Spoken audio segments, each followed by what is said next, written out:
Hello student, पिछले lecture में atomic structure में हम लोगों ने दो फंडामेंटल पार्टिकल का स्टडी कर लिया था कंप्लीट रूप से, इलेक्ट्रॉन और प्रोटॉन। ठीक है।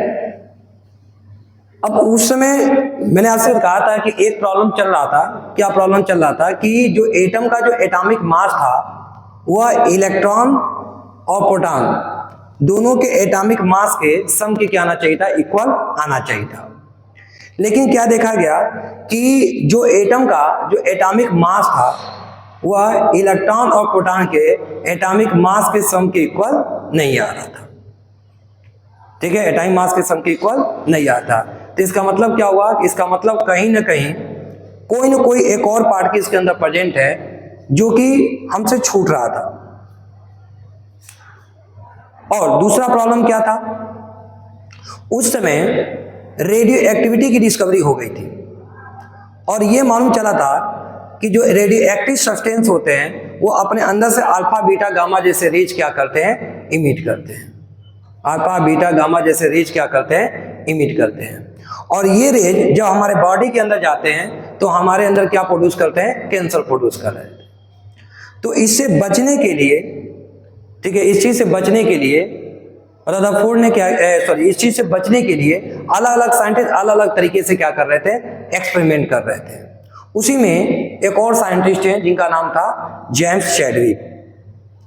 1932 में वो भी क्या कर रहे थे कि एक ऐसा सब्सटेंस लिया जिससे अल्फा पार्टिकल क्या कर रहा था, इमिट कर रहा था, लाइक पोलोनियम। पोलोनियम एक ऐसा एलिमेंट है जो अपने अंदर से अल्फा पार्टिकल का क्या कर रहा था, इमिशन कर रहा था। और उस अल्फा पार्टिकल से बचने के लिए, उस अल्फा रे से बचने के लिए जो जेम्स चैडविक थे वो अलग अलग मेटल के शीट्स बना रहे और उस शीट से उसको क्या किए, अल्फा रेज को पास कराएं। यह चेक करने के लिए कि कौन सा शीट उस अल्फा रेज को क्या करता है, स्टॉप कर देता है, रोक देता है, उसको पेनिट्रेट नहीं होने देता। ठीक है। तो इस तरह से जेम्स चैडविक जो है वो अलग अलग मेटल पर क्या कर रहे थे, एक्सपेरिमेंट कर रहे थे। ओवरऑल स्टूडेंट एक्चुअली होता क्या है कि जो न्यूट्रॉन है उसकी डिस्कवरी बहुत लेट हुई थी। इवन जब आपका रेडियो एक्टिविटी की डिस्कवरी हो गई थी, जे का थॉमसन मॉडल आ चुका था, रदरफोर्ड का एटॉमिक मॉडल आ गया था, न्यूक्लियस की डिस्कवरी हो गई थी, बोर्स का भी एटॉमिक मॉडल आ गया था। उसके बाद से 1932 में जाकर के जेम्स चैडविक ने न्यूट्रॉन की क्या किया था, डिस्कवरी किया था। देखिए एक्चुअल में डिस्कवरी हुआ कैसे था, तो इसको समझते हैं कि उस समय जेम्स चैडविक क्या कर रहे थे कि, ध्यान दीजिएगा, जेम्स चैडविक क्या कर रहे थे, उन्होंने पोलोनियम लिया। पोलोनियम एक ऐसा रेडिएटिव सब्सटेंस है जिससे अल्फा रेज क्या होता है, इमिट होता है, अल्फा रेज इमिट होता है। ठीक है। और उन्होंने उसको बेरिलियम के शीट पर क्या किया, इंसिडेंट कराया। तो जब बेरिलियम के शीट पर इंसिडेंट कराया, ठीक है, किसको, अल्फा पार्टिकल को। अच्छा, अल्फा पार्टिकल क्या होता है, तो अल्फा पार्टिकल जो होता है पॉजिटिवली चार्ज हीलियम न्यूक्लियस होता है। अल्फा पार्टिकल क्या होता है, पॉजिटिवली चार्ज हीलियम न्यूक्लियस होता है। ऐसे समझिए कि जैसे कि आपका जो अगर हीलियम एटम है, ठीक है, तो आपको मालूम है हीलियम एटम में कितने इलेक्ट्रॉन होते हैं, 2 इलेक्ट्रॉन होते हैं।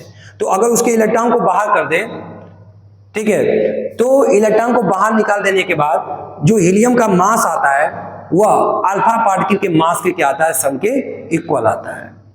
ठीक है। तो इसीलिए हम बोलते हैं कि जो हीलियम का न्यूक्लियस है वह क्या है, अल्फा पार्टिकल को रिप्रेजेंट करता है। तो बेरिलियम के शीट पर जब उन्होंने अल्फा पार्टिकल को क्या कराया, बम्बार्मेंट कराया, तो क्या देखा कि यहां से क्या बन रहा है, कार्बन बन रहा है और प्लस एनदर टाइप का पार्टिकल से यहां से क्या हो रही है, रिलीज हो रही है। और ये पार्टिकल जो हो रही है, जब इसको हम इलेक्ट्रिक फील्ड में पास करा रहे हैं तो हम क्या ऑब्जर्व कर रहे हैं कि इलेक्ट्रिक फील्ड में पास कराने पे इन पार्टिकल्स को जो हम इलेक्ट्रिक फील्ड में क्या करा रहे हैं, पास करा रहे हैं, ठीक है, इन पार्टिकल को इलेक्ट्रिक फील्ड में पास करा रहे हैं, तो क्या देख रहे हैं कि ये पार्टिकल न पॉजिटिव प्लेट की तरफ मूव कर रही है और न ही नेगेटिव प्लेट की तरफ डिफ्लेक्ट कर रही है। इसका मतलब इस पार्टिकल के ऊपर कोई चार्ज नहीं है, यह चार्जलेस है। और जब उन्होंने इस पार्टिकल का क्या निकाला, मास निकाला, तो उन्होंने क्या पाया कि mass of this particle is equal to difference between atomic mass of atom minus atomic mass of proton and electron. तो अगर प्रोटॉन और इलेक्ट्रॉन का एटॉमिक मास का सम ले ले, ठीक है, sum of atomic mass of proton and neutron और एटम का एटॉमिक मास ले लें और इनके बीच में डिफरेंस निकालते हैं तो क्या देखते हैं कि यह मास ऑफ न्यूट्रॉन के क्या आ रहा है, इक्वल आ रहा है। और इस तरह से जेम्स चैडविक जो थे, ठीक है, इस तरह से जो जेम्स चैडविक जो थे, इन्होंने 1932 में जाकर के न्यूट्रॉन का क्या कर दिया, डिस्कवरी कर दिया। ठीक है, तो इस तरह से हमारे तीनों फंडामेंटल पार्टिकल का 1 बाय 1 करके स्टडी हो गया। सबसे पहले जो फंडामेंटल पार्टिकल की स्टडी हुआ, किसका स्टडी हुआ, इलेक्ट्रॉन का, उसके बाद प्रोटॉन का, और सबसे बाद में किसका स्टडी हुआ, न्यूट्रॉन का। एक बार स्टूडेंट हम पुरानी चीजें थोड़ा रिकॉल कर लेते हैं। अगर हमसे कोई पूछता है कि सबसे पहले एटम के बारे में बताया किसने था, तो आप क्या बताएंगे, जॉन डाल्टन। किसने बताया था, जॉन डाल्टन ने। कैथोड रे की डिस्कवरी किसने किया था, जे थॉमसन ने। कैथोड रे के लिए E/m की वैल्यू किसने फाइंड आउट किया था, जे थॉमसन ने। कैसे किया था, कैथोड रे ट्यूब एक्सपेरिमेंट, जिसको CRT एक्सपेरिमेंट भी बोलते हैं। और इलेक्ट्रॉन पे चार्ज कितना होता है, इसके बारे में किसने सबसे पहले फाइंड आउट किया था, मिल्कन ने। किस एक्सपेरिमेंट से, मिल्कन ऑयल ड्रॉप एक्सपेरिमेंट से। उसके बाद से एनोड रे की डिस्कवरी किसने किया था, गोल्डस्टीन ने। प्रोटॉन की डिस्कवरी किसने किया था, रदरफोर्ड ने। प्रोटॉन की डिस्कवरी किसने किया था, रदरफोर्ड ने। न्यूट्रॉन की डिस्कवरी किसने किया, न्यूट्रॉन की डिस्कवरी किया जेम्स चैडविक ने। और इसका सबसे पहला जो एटम का स्ट्रक्चर आया, जो सबसे पहला एटम का स्ट्रक्चर आया वर्ल्ड में, वह किसने दिया, जे थॉमसन ने। जे थॉमसन का जो एटॉमिक स्ट्रक्चर जो था वो टोटली हाइपोथेटिकल था। जे थॉमसन का जो एटॉमिक स्ट्रक्चर था वो टोटली क्या था, हाइपोथेटिकल था। तो देखेंगे इसके एटॉमिक स्ट्रक्चर को। देखिए, ये जे थॉमसन का एटॉमिक मॉडल है, जिसको हम लोग प्लम पुडिंग मॉडल भी बोलते हैं, प्लम पुडिंग मॉडल भी बोलते हैं, या हम इसको वाटरमेलन मॉडल भी बोलते हैं, वाटरमेलन मॉडल भी बोलते हैं। ठीक है, ये सबसे पहला जो है एटम का स्ट्रक्चर आया था। ठीक है, जे थॉमसन ने क्या कहा कि it is spherical in shape. जो एटम होता है, atom is spherical in shape. Shape में कैसा होता है, स्फेरिकल होता है। And positive charge particles of atom present in whole part, पूरे पार्ट में क्या है, प्रेजेंट है। ठीक है, ये पॉजिटिव चार्ज जो पार्टिकल है पूरे एटम में क्या है, पूरे एटम में फैला हुआ है, प्रेजेंट है। एंड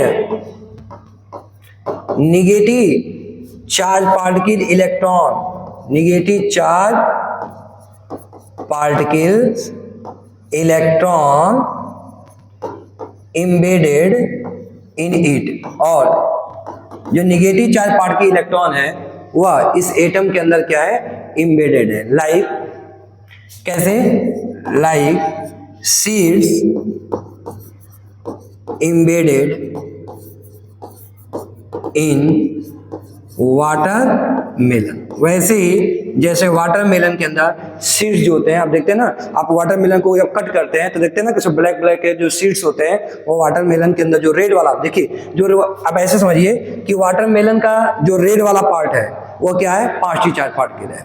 और जो उसके अंदर जो सीड्स इम्बेडेड है, वो इम्बेडेड सीड्स किसको रिप्रेजेंट कर रहे हैं, इलेक्ट्रॉन को रिप्रेजेंट कर रहे हैं।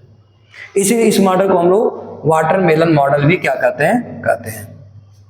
ठीक है, तो देखिए इसमें जो जैसे सीड्स इम्बेडेड होते हैं बीच बीच में, वैसे इलेक्ट्रॉन एम्बेडेड है, और ये पूरा का पूरा पार्ट जो है एटम का वो पार्शियल चार्ज पार्टिकल से क्या हुआ है, भरा हुआ है, और उसके अंदर इलेक्ट्रॉन जो है वो क्या है, जगह जगह एम्बेडेड है।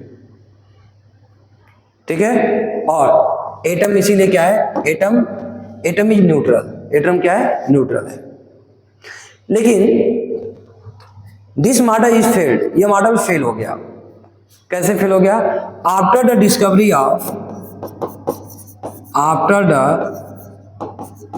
डिस्कवरी ऑफ न्यूक्लियस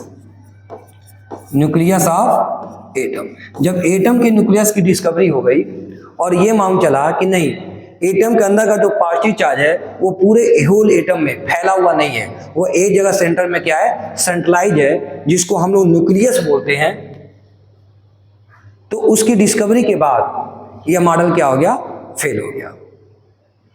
ठीक है, तो न्यूक्लियस की डिस्कवरी किसने किया? तो न्यूक्लियस की डिस्कवरी किया रदरफोर्ड ने।